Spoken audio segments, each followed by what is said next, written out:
52 years after joining the United Nations, Bhutan graduated from the LDC category. To achieve this achievement did not come easily. It was a journey marked by hard work, perseverance, and sacrifice. We had the support of many friends who accompanied us on this important journey. I take this opportunity to extend our deep gratitude to the United Nations and its specialized agencies. Most importantly, I would like to reserve our deepest thanks to India, our closest friend and neighbor. They have been with us from the very beginning of our development journey and have remained steadfast in their support and friendship. Mr. President, Mr. Secretary General, Excellencies, distinguished delegates, I bring to you warm greetings from His Majesty the Druk Gyalpo. Excellencies, 53 years ago, on the 21st of September 1971, a small Himalayan kingdom was admitted to the United Nations.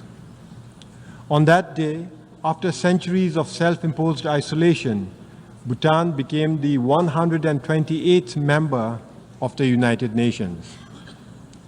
It was a defining moment for us. When a small, poor, landlocked country nestled in the world's highest mountain joined the global community of nations. That same year, the United Nations created the least developed country category to provide targeted support to the world's poorest nations. Bhutan was among the first to be admitted in that list. Back then, our economy was primarily agrarian, operating largely on a barter system. Our per capita GDP income stood at just $215 US. Life expectancy was barely 40 years. Infant mortality was tragically high, at 142 deaths for every 1,000 live births. And our literacy rate was woefully low. We had only, in fact, less than 300 students in the few scattered schools that had been established to provide modern education. Today, I stand before you with a story of transformation and progress. Our per capita GDP has risen to more than $3,500 US. Life expectancy has increased to 70 years.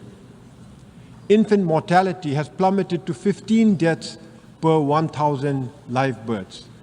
And our literacy rate, it has climbed to 71%, with youth literacy skyrocketing to 99%. I am pleased to report to this august assembly that because of our all-round progress, last December, 52 years after joining the United Nations, Bhutan graduated from the LDC category. To achieve this achievement did not come easily. It was a journey marked by hard work, perseverance, and sacrifice. But we were not alone. We had the support of many friends who accompanied us on this important journey. I take this opportunity to extend our deep gratitude to the United Nations and its specialized agencies. I would also like to thank all our development partners, including Japan, the European Union, the World Bank, and the Asian Development Bank for their unwavering support. But most importantly, I would like to reserve our deepest thanks to India, our closest friend and neighbor. They have been with us from the very beginning of our development journey and have remained steadfast in their support and friendship. Excellencies, graduating from the LDC category is a significant milestone. But what truly matters is that we did it in our own terms. Under the leadership of our enlightened monarchs, Bhutan has pursued a development path grounded in the philosophy of gross national happiness. This approach places the happiness and well-being of our people at the center of our development agenda. Thanks to gross national happiness, our economy, while it is still small, is sustainable and inclusive. Healthcare and education are free for all. Our unique culture not only survives, but thrives. More than 72% of our land is under forest cover, and we are recognized as a biodiversity hotspot and a carbon-negative country. Our democracy, a gift from our king, has been embraced by a reluctant population. Excellencies, having graduated from the LDC category, it is now our responsibility to ensure that we sustain our hard-earned progress and that under no circumstances should we ever backslide.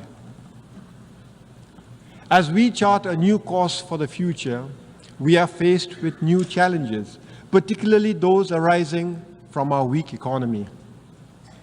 Foremost among them is youth unemployment. To address these challenges, we must strengthen our economy. We must provide our youth with meaningful opportunities to grow and to prosper. We must embrace a new development paradigm. In this context, I am pleased to report that His Majesty the King has announced the establishment of the Gaelifu Mindfulness City. The Gaelifu Mindfulness City is a transformative vision for future urban spaces, a blueprint for living mindfully and sustainably. Spanning 2,600 square kilometers of pristine forests and fertile farmlands, it will enable human innovation and natural ecosystems to thrive together while fostering human well-being, environmental sustainability, and mindful living. We invite thought leaders, innovators, and investors to join us in building this groundbreaking city, contributing to a model of peace, harmony, and progress that others can follow. Excellencies, Bhutan's story is one of hope, but it is also a call to action. More than 50 years have passed, and only 7 nations have graduated from the LDC category, leaving 46 countries still in need. This is unacceptable. The international community must intensify its efforts to ensure that no nation is left behind, that all LDC countries achieve graduation. To accomplish this, we must address poverty, inequality, and vulnerability with a renewed sense of urgency. The Pact for the Future, which we adopted collectively at the Summit of the Future, provides us with a roadmap to transform the lives of the world's most vulnerable. However, transforming the future requires that we also transform institutions shaping it. The United Nations must evolve to meet the realities of today's world. The Security Council as it stands is a relic of the past. We need a council that reflects the current geopolitical, economic landscape, and social realities. Bhutan has long advocated for the reform of the Security Council to make it more representative and effective. For this, India, with its significant economic growth and population and leadership of the Global South, deserves a permanent seat at the Security Council. Similarly, Japan, a leading donor and peace builder, warrants permanent membership.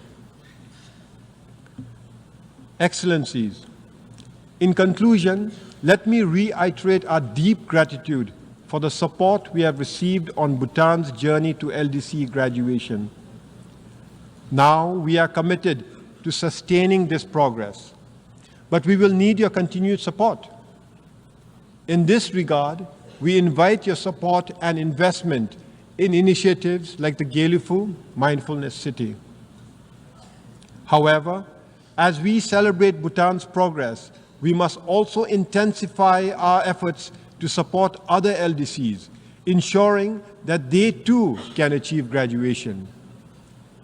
In this regard, the role of the United Nations is more critical than ever, reinforcing the imperative for multilateralism in addressing the global challenges we face.